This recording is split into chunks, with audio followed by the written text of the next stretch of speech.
There's a new me coming out, and I just have to live, and I wanna give. I'm completely positive.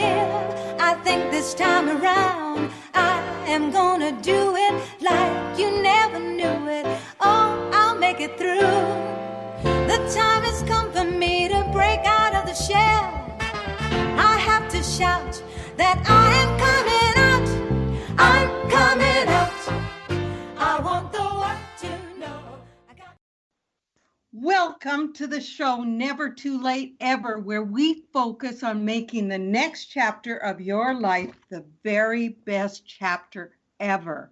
I am your host, Lorraine Hoving, and I am thrilled that you are joining us today. This day could change your life. Open your heart, your ears, and listen. You may find a treasure that you can apply to your life today.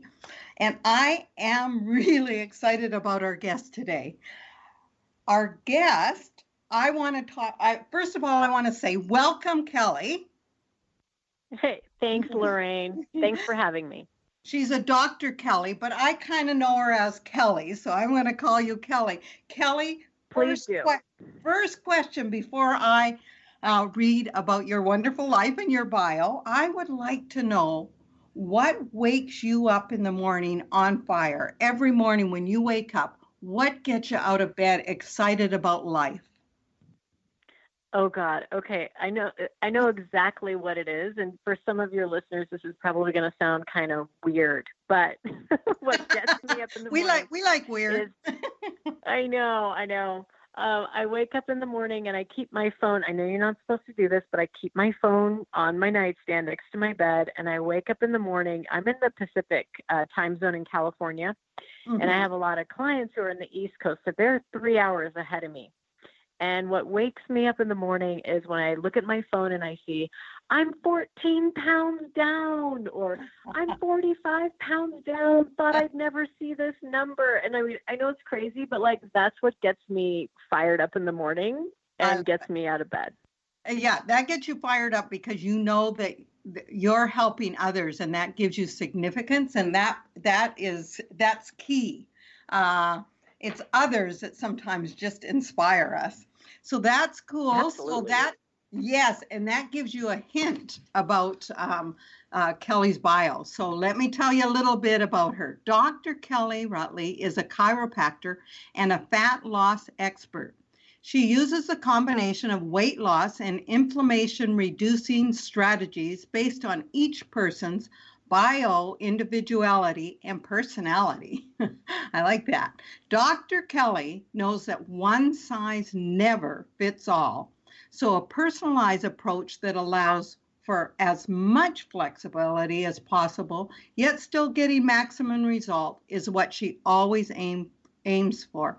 A food intervention for weight loss might include a nutrient-dense eating lifestyle, a movement plan that will maintain both muscle mass and joint integrity so clients can stay active and pain-free for life. Now that sounds fun, pain-free for life.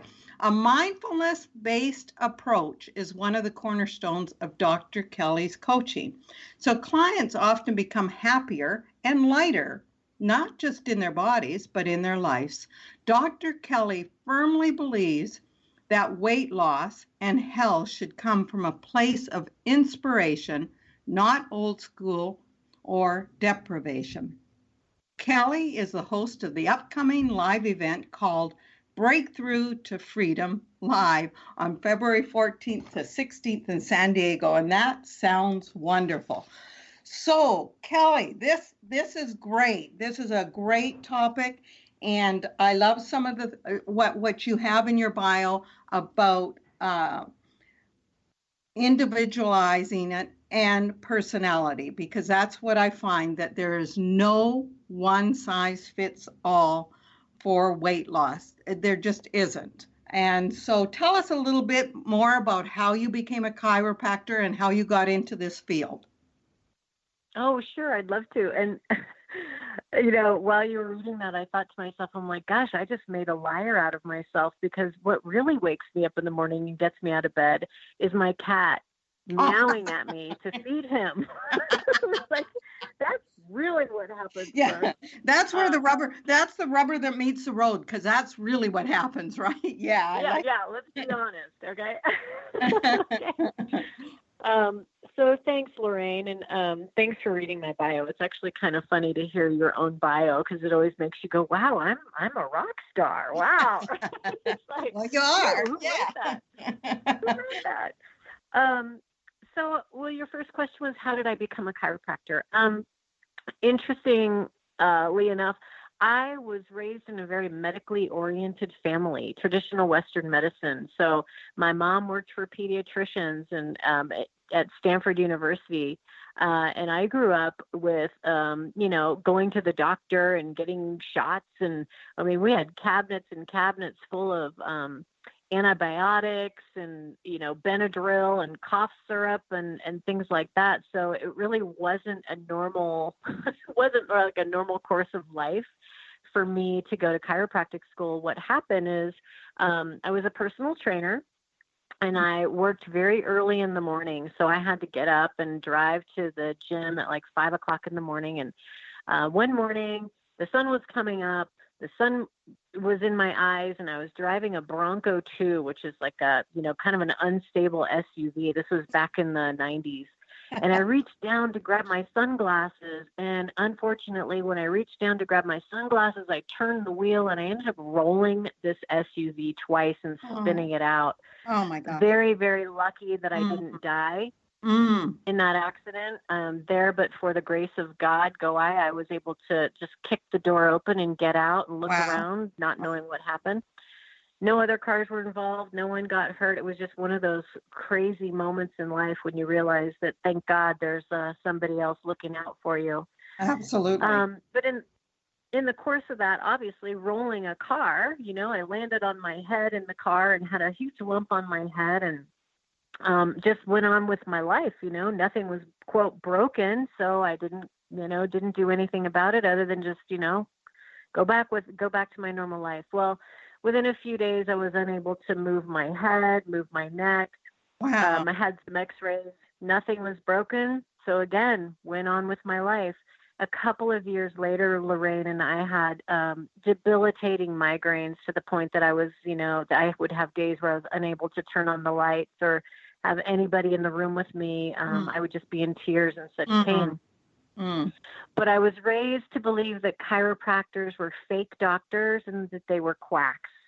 And I was taught, never let anybody ever, quote, crack your neck. They'll kill you. Like literally, that's what I was taught. So No. finally, I think in the old days it was like that, right? I think I grew up that thinking they were kind of little quirky or something. Yeah. Well, and medical doctors were actually trained back in the 80s to teach their patients to not go to chiropractors. There was a huge lawsuit against the AMA, which we won. It was an antitrust lawsuit. So, I mean, historically, that there's a reason most people don't go to chiropractors. We were taught not to, but that's beside the point. But that's where that comes from. The fear comes from that. So finally, though, I had a friend who said to me, I tried everything, and a friend finally said to me, go see my chiropractor. Just trust me. It won't hurt, and he'll help you. So I did. And before I knew it, I was working in that chiropractic office, working with those doctors. And one day, one of them said, you'd be good at this. You should go to chiropractic school. And so, being the kind of personality that I am, I said, that sounds great. And off I went. So off I went. Now, how many years ago was that? I went to, so this was my second career. Well, kind of a third career, really. I didn't go to chiropractic school until I was 30. And then I got pregnant with our daughter. I was married, had just gotten married. I got pregnant with our daughter. So I was a 30-year-old chiropractic student and pregnant on campus. I stuck out like a sore thumb, but one of the best decisions I ever made in my life. Both of those decisions, going to chiropractic school, marrying my husband, and getting pregnant with our daughter. Wow. Yeah. What a year. So, Yeah. So you went to chiropractor school, and then, but how does the weight loss come into that? And tell us a little bit more about how that became a focus and a passion also.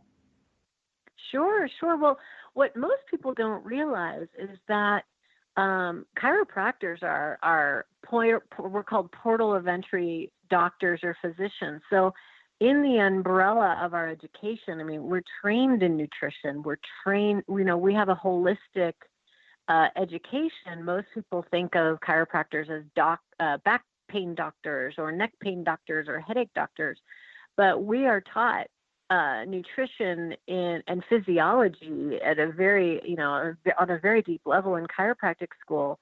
But for me personally, weight loss became a passion for me because of my upbringing and because of my family of origin. My mom really struggled with her weight, and I watched that as a kid. I was a gymnast when I was a kid, and I struggled with my weight when I became a teenager and beyond. And as I got older and later in life, I really had a lot of family members who suffered with obesity and the effects of obesity, like type 2 diabetes, cardiovascular disease, and stroke. So, it's a personal passion of mine, and I'm sure that's really what drives it. I became highly educated in it because it's kind of I call myself the fat loss vigilante, and from your own experience, what that's like to have weight issues and to live with people who really struggle with weight. It becomes, a really big part of your life. Right, exactly. Exactly. So how did you kind of marriage the two, the chiropractor and the weight loss? That's what I'm curious about. Do they, yeah. Yeah, that's a great question. It's a great question because a lot of people would think that they're not related, Right, but right. what you probably understand, and hopefully, if some of your listeners don't know this, they will after this our conversation, is that body fat itself creates inflammation, and inflammation creates pain. Mm, So, as a there's the connection. chiropractor who's Yeah. we're trying to solve the pain problem. But if a patient is obese and their body fat's creating inflammation, then we're working against each other, right? Right. We're working against the physiology. So, and that can be very frustrating for patients because if they don't understand that, they don't realize that inflammation is actually coming from inside their body, and no amount of adjusting or physical therapy is going to solve that problem. Mm-hmm. Yeah. Now And that makes sense because then they can go hand in hand, right? The two, the chiropractor and the weight loss because of the inflammation is causing the pain. So they have to kind of work together. yeah, well, and ultimately, I mean, our job as doctors is to prevent chronic disease. And we Right. know that, body fat and high blood sugar and high insulin levels create type 2 diabetes, cardiovascular disease. And now we have evidence and research showing that it also contributes to dementia and Alzheimer's. So Mm, we solve a lot of problems with fat loss, a right. lot of problems. Right. You know what? I hear you, and that's kind of my message too. Uh, I and so, know. yes, and so I understand that you've had kind of two terrible losses in this last year. Can you tell us about them? Because you've entitled uh, our talk today, Choose Again. So, what happened to you in the last couple of years? And share with our audience out there how they can too choose again. Yeah. Well, last year, it was November of last year, my brother-in-law, and there's actually a Facebook Live on my Facebook business page of myself interviewing my brother-in-law, John, who died a year ago, November. So it's been a year and a month now. I He remember died of type talking 2 about him. diabetes. Mm-hmm. Mm-hmm. Yeah, and he was only 57 years Oh, old, and I got a front row seat next to my sister when he had, one leg amputated at a time.